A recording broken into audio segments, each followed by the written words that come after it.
am a pregnant woman. Hey, look, Jesus told you you can't drink that stuff, but hey, pass the liquor over here. I want 3 of the wines and a good portion of unclean food. Thank you, Baba. I don't understand.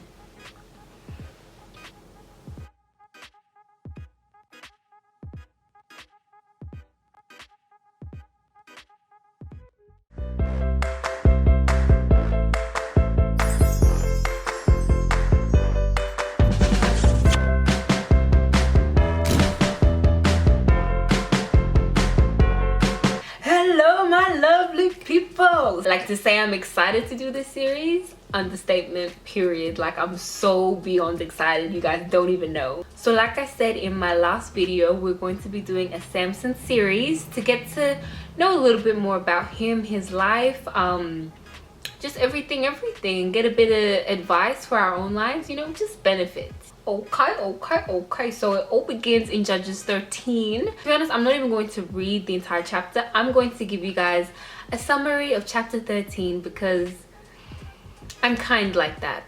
I'm generous. These videos are going to be short. Like, I think this one will probably be the longest of them, only because I'm including a summary of this chapter as well. Go sit down in a comfy chair, pull yourself together a nice drink, get yourself your popcorns, because yeah, we're going to get this summary in. And basically I'm just going to tell you what happens in the very first chapter where we're introduced to Samson. So to start this off, let's talk about the people of Israel, because that's where it all begins. That's where Samson originates from. They were like God's chosen golden people, let's be honest. Like, we're all God's people, but it's like back then they were, you know, more so God's people. I don't know. Like, God doesn't do favorites or nothing, but the Israelites were top of the list. Anyway, so even though these people were the people of God, the Israelites, they were sinny, like sin central. They were like, hey, is that sin? Give me one of those. Yeah, basically they were just not living right. They were living left. And so the people of Philistine were oppressing the Israelites. So the Israelites, remember, God's chosen people, were being oppressed by the Philistines, and God really let it happen. He was like, look, y'all ain't living right, so if you don't want my hand on your life, okay. Now, amongst the people of Israel, those being oppressed, was a man called Manoah. I'm going to put the spelling of his name up there so y'all can see. Manoah. Honestly, but how am I going to be so judgmental? My name is Rutendo Chifamba. Yeah. To be honest, I actually don't even know how to pronounce his name. So for the sake of this video, we're going to refer to him as M-Dog. Anyway, so M-Dog had a wife and she could not have children. I am a woman and I cannot give birth to children. I am not even pregnant. I just had a good lunch. God blessed me with good food. Hey, hungry jacks. So M-Dog's wife was barren. Like, she could not have children. And that was a big deal back then, because honestly, if a woman couldn't have children, she was seen as like a sack of potatoes or something like that. Anyway, so M-Dog's wife could not have children, but an angel appeared and was like, sis, hello, are you, hold on, actually, hello, are you M-Dog's wife? You are going to have a baby boy named Samson. Also, turns out the angel was really Jesus, so what a plot twist. But anyway, Jesus was like to M-Dog's wife, you're not just gonna give birth to any son. Your son is going to begin to save the Israelites, their people, from the Philistines, you know, the ones oppressing them, like we said at the beginning. So all the angel, Jesus, said that she had to do was, don't drink wine, don't eat food that is unclean, and don't cut his hair. Not drink wine, not eat unclean foods, literally things that we would tell a pregnant woman not to do anyway. But back then they was a little bit dumb, so they didn't know all this stuff was not right for a pregnant woman to do. Look, knowledge is power. Let's not call them dumb. They were just less educated. Yeah. Also, M Dog's wife was instructed by the angel not to cut her son's hair. Now that one's gonna be a key point. I want you all to hold on to that, like hold on to that piece of knowledge, because it comes up later on. So she out there running to go tell her husband, baby, an angel came and I'm going to give birth to a baby. And M Dog's all like, oh, okay, I believe you. Let me just quickly go check on the soup on the stove pot. Hey, dear God, is my woman crazy? The person who told my wife she's going to be pregnant, can he please come back and tell me how we should look after this child? I'm not asking because I don't believe. I'm just asking because I just want to know, even though my wife already told me all the details. Can you give me the details again so I can write them down? This boy didn't believe his wife. Anyway, so God sent the angel right back, and the angel literally copied and pasted what he said to the wife anyway. Did we not already go through this? Did I not already tell your wife, hey man, come on. Oh, alrighty, no problem, thank you. Oof, that's a message on its own. But sirs all over the world, please, from time to time listen to your woman, so you don't look like a fool, an idiot baboon in front of God. Anyway, man was just like, wow, I cannot believe we're gonna have a child. Like, wow, that's so cool. And he's like, look, Kyo, man of God, stranger, can I please do an offering for you? Let me just thank you. And then the angel of God, Jesus, did all these wonders in front of them and then disappeared. I shall disappear now. Nope, this way, sorry. And Man Dog was just like, hold on a second. I think that man that disappeared in fire, like nothing I've seen before, might just be the angel of God. I don't know how it only processed and like dawned on him the minute the angel left that it was an angel, but he was like, wow, that was an angel of God. Anyway, so we all know how pregnancy works. This time I am pregnant. It is not my lunch. 9 months later, M Dog's wife has a baby boy named Samson. My wife gave birth to this one, and God blessed Samson, and the Spirit of God was abundantly upon Samson. Now that you've had your little summary of the whole chapter, I want us to focus now on Judges 13 verses 2 to 3. So in that one it says, now there was a certain man from Zorah of the family of Danites, whose name was M Dog, and his wife was barren and had no children. And the angel of the Lord appeared to the woman and said to her, indeed, now you are barren and have borne no children, but you shall conceive and bear a son. And the reason why that's the first bit I want us to focus on is because I personally was like, why did God choose to use this woman? Why was this the woman who gave birth to Samson? Like, she was barren.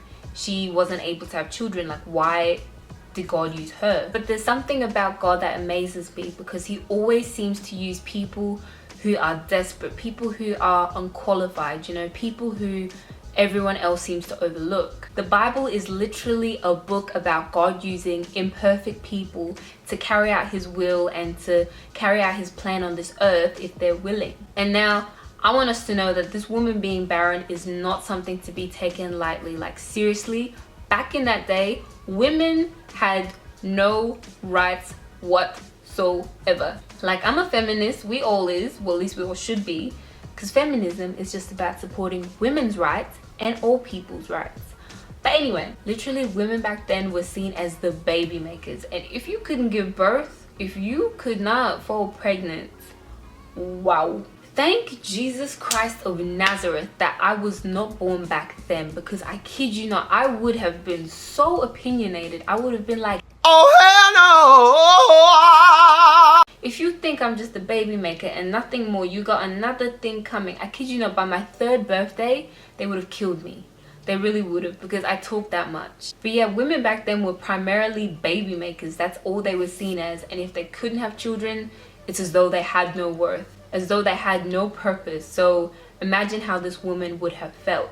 every day she would have seen the women around her, you know, with their children. She would have seen everybody else producing and been like, why is it that I cannot? And I don't know, I really feel that for someone. Like maybe you feel as though you're in a season where opportunities are coming to everyone else but you. As though everyone else is producing and you feel as though you have like nothing to give, or maybe you do have so much to give, but it's like you're just unable to produce. You're unable to have that opportunity like everyone else to showcase what you want to do in this world, to have that blessing that other people might be taking for granted. But let me tell you something, the situation that you're in, the prayers that you've been praying that feel as though they're hitting the wall, the opportunities that seem to just be passing you, like know this, God is able to make a river in the desert. You will produce. You have a destiny. You might feel as though you're barren in one area of your life, like it's beyond you, like you can't even do anything to save your own situation. But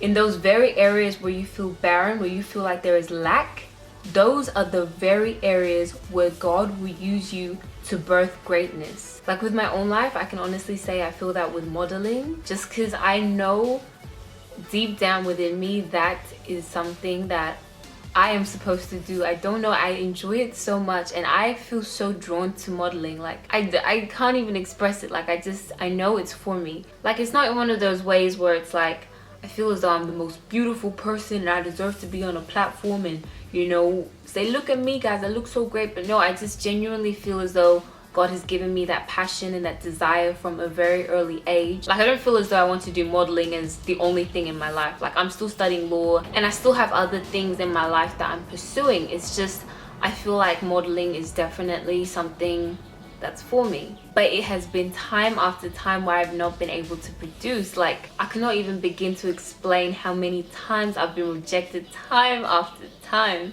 by modeling agencies telling me that I'm either too short or I'm too big or I'm too this, and it's like this, I just don't fit the mold, honestly. And it's like, no, I can't keep listening to what the situation is telling me and to what other people are telling me.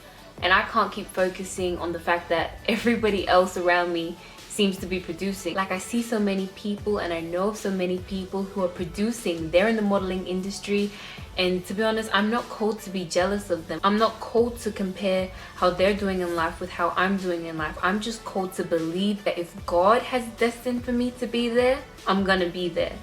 Like y'all need to watch this space. I promise you guys, I believe and I can see myself doing modeling even when nobody else can. Like I can see myself doing that. You know, like M-Dog's wife may have only ever had the one child, Samson, while she's looking around at all the other women around her producing multiple children. And to be honest, she was not called to look at those other women in envy. And sometimes it's not about the quantity of your blessing or, you know, how long you've had it for, but about the quality and what God is going to do in you. Like sometimes God not giving you your blessing right away is to build character in you, to build perseverance, to build your testimony, and to help encourage other people. You need to know that Samson, their child, went on to stand out amongst all the other children.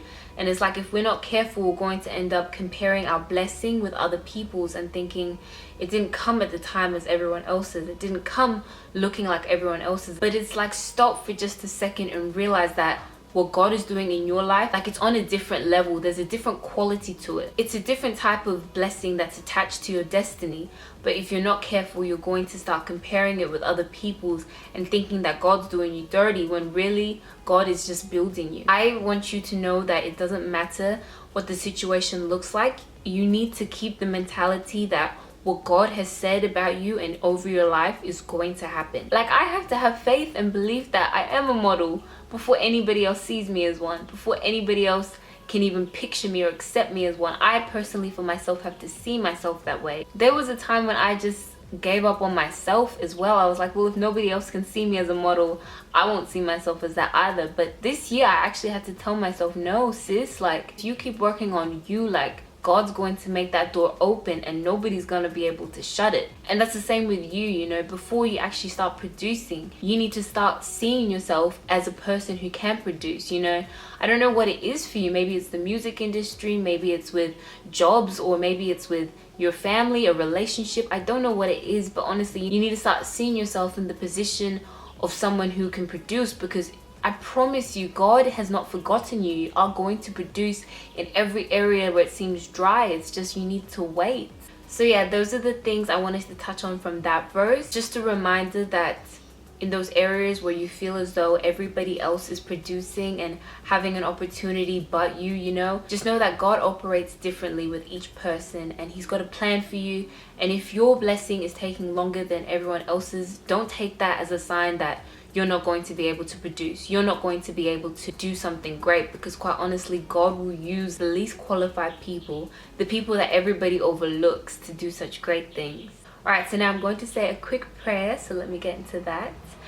Dear God, I just want to thank you so much for this person or people listening to this video, God. And I just pray that this word please sink in and it please resonate with them, God. I pray that you please remind them and reveal to them that you have a plan and a purpose for them that they are going to produce in due season. And I pray that you give us patience. In Jesus' name I pray. And y'all better put an amen on it. I said... Can I get a, can I get a, can I get a, can I get a, can you love your Okay, I really hope you guys enjoyed that video, and you guys know the drill, my air kisses. So, mwah, mwah. And I'm gonna catch you guys in the next episode of this Samson series. Bye!